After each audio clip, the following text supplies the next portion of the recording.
Self-discipline is the center of all material success. You cannot win the war against the world if you can't win the war against your own mind. I love this one. Fail early, fail often, fail forward. It's always a little bit frustrating to me when people have a negative relationship with failure. Failure is a massive part of being able to be successful. You have to get comfortable with failure. You have to actually seek failure. Failure is where all of the lessons are. When you go to the gym and you work out, you're actually seeking failure. You want to take your muscles to the point where you get to failure, because that's where the adaptation is. That's where growth is. Successful people fail a lot. They fail a whole lot more than they succeed, but they extract the lessons from the failure, and they use that, the energy, and they use the wisdom to come around to the next phase of success. You gotta take a shot. You have to live at the edge of your capabilities. You gotta live where you're almost certain you're gonna fail. That's the reason for practice. Practice is controlled failure. You're getting to your limit, getting to your limit, getting to your limit. You can't lift that, you can't do that, until you get to the point that all of a sudden your body makes the adjustment, and then you can do it. Failure actually helps you to recognize the areas where you need to evolve. So fail early, fail often, fail forward. So a dude screamed to me the other night, "Hey Will, I want to be an actor, man. I want to be an actor just like you." These people say stuff to me like that. I'm like, yeah, man, you do it. Give them an encouraging word. But I was just sitting here thinking, and it dawned on me, 99% of people that say stuff like that are not willing to do what it takes to make their dreams come true. The Marines have a saying, everybody wants to go to heaven, but nobody wants to die. And that's just real. At the center of bringing any dream into fruition is self-discipline. Something as simple as food and eating. It's not about your body as much as it is about your mind. It's getting command of your mind to be able to choose actions that are in your own best interest. Every day, we are choosing shit that's not in our own best interest, right? So if the world is attacking you and the world wants to fight you and the world's trying to hold you down, so you're gonna kick yourself in the balls? So you're gonna stop yourself from getting what you dream.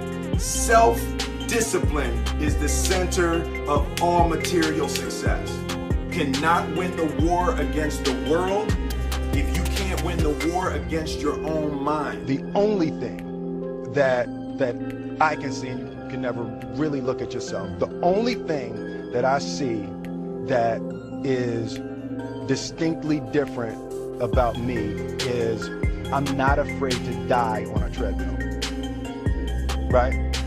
I will run. You would not be outworked. I will not be outworked, right? Period. You might have more talent than me, you might be smarter than me, you might be sexier than me, you might be all of those things. You got it on me in 9 categories. But if we get on the treadmill together, right, there's 2 things. You're getting off first, or I'm gonna die.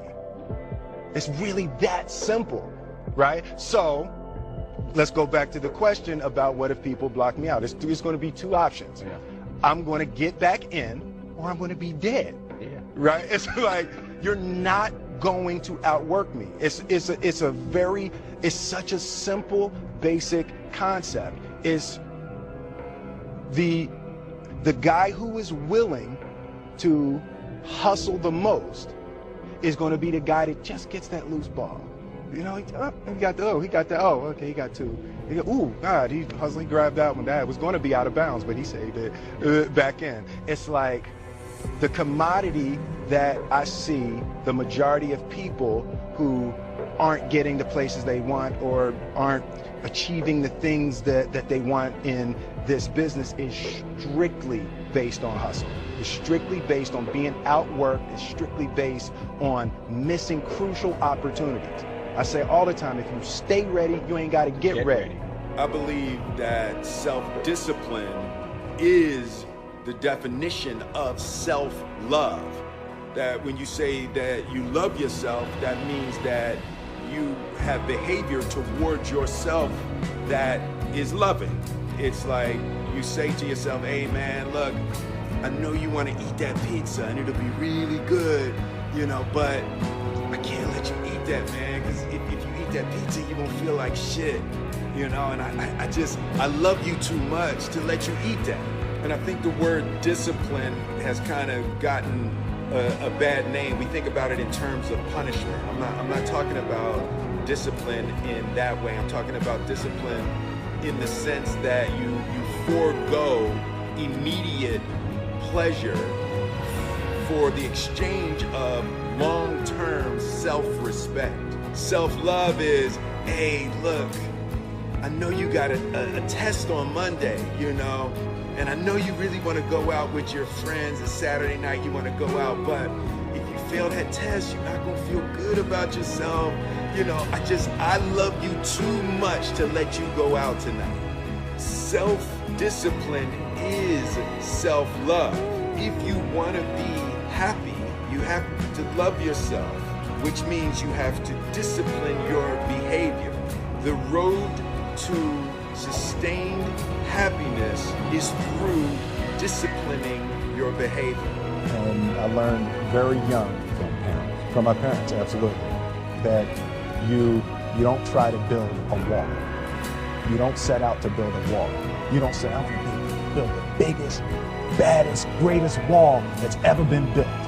You don't start there. You say, I'm going to lay this brick as perfectly as a brick can be laid. There will not be one brick on the face of the earth that's going to be laid better than this brick that I'm going to lay in this next 10 minutes. And you do that every single day, and soon you have a wall. And I think psychologically, the advantage that gives me over a lot of people that have been in competition with in different situations is it's difficult to take the first step when you look how big the task is. The task is never huge to me. It's always one brick. Me too. Greatness is not this wonderful, esoteric, elusive, God-like feature that only the special among us will ever taste. You know, it's something that truly exists in all of us. It's very simple. This is what I believe, and I'm willing to die for it. Yeah. Period. It's that simple. I know who I am, and I know what I believe. I know who I am, I know what I believe. That's all I need to know. And that's all I need to know. So from there, you do what you need to do. Yeah. You know, and I think what happens is we make the situation more complex than it has to be. Because we're looking for complexity. There's got to be something complex to understand. It can't be that easy. The separation of talent and skill is one of the greatest misunderstood concepts for people who are trying to excel, who have dreams, that want to do things. Talent you have naturally. Skill is only developed by hours and hours and hours of beating on your craft. I've never really viewed myself as particularly talented. Where I excel is ridiculous, sickening work ethic. You know, while the other guy's sleeping, I'm working. While the other guy's eating, I'm working. There's no easy way around it. No matter how talented you are, your talent is going to fail you if you're not skilled. You know, if you don't study, if you don't work really hard and dedicate yourself to being better every single day. If there was one concept that I would suggest to people to take a daily confrontation with, is fear. The problem with fear is that it lies, right? So fear tells you, hey, you know, if you say that to that girl, she's gonna know she has you, you know, and she'll never really be attracted to you if she knows how much you attracted to her. Don't say that. No, how we get her is when she walks by, ignore her.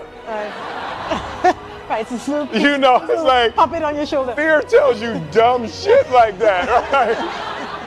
You know, so Yeah, for me, the daily confrontation with fear has become a real practice for me since about three years ago.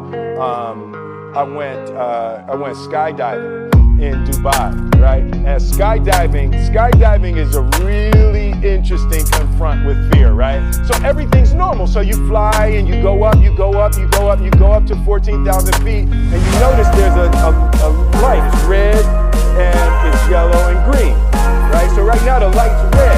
So then you start thinking at some point the light's gonna go green and you don't know what's gonna happen, right?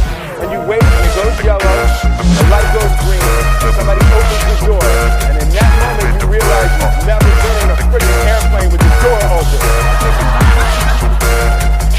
Right? Terror, right? So you go, and then, if you were smart, you sat in the back so you don't go first, right? And then people start going out of the airplane. And you go, and the guy walks you up to the end of the thing, and you're standing and your toes are on the edge, and you're looking out down to death. And they say, on 3.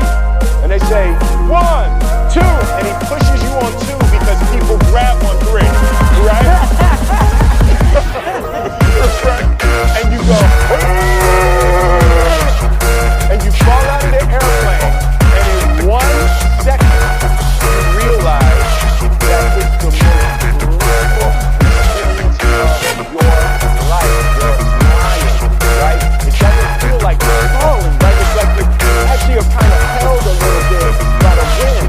And then you start falling, and there's zero fear. You realize that the point of maximum danger is the point of minimum fear.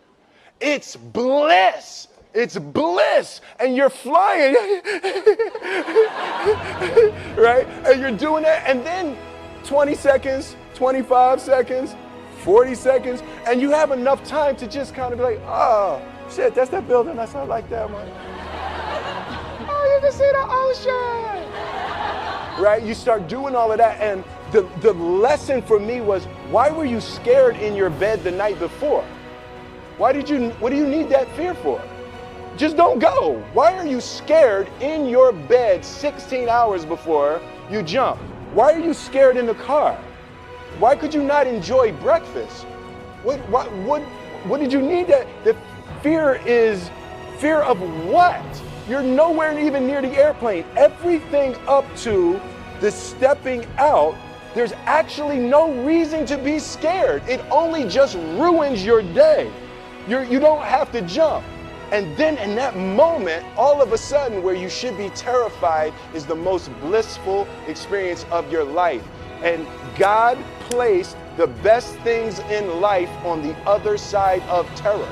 On the other side of your maximum fear are all of the best things in life.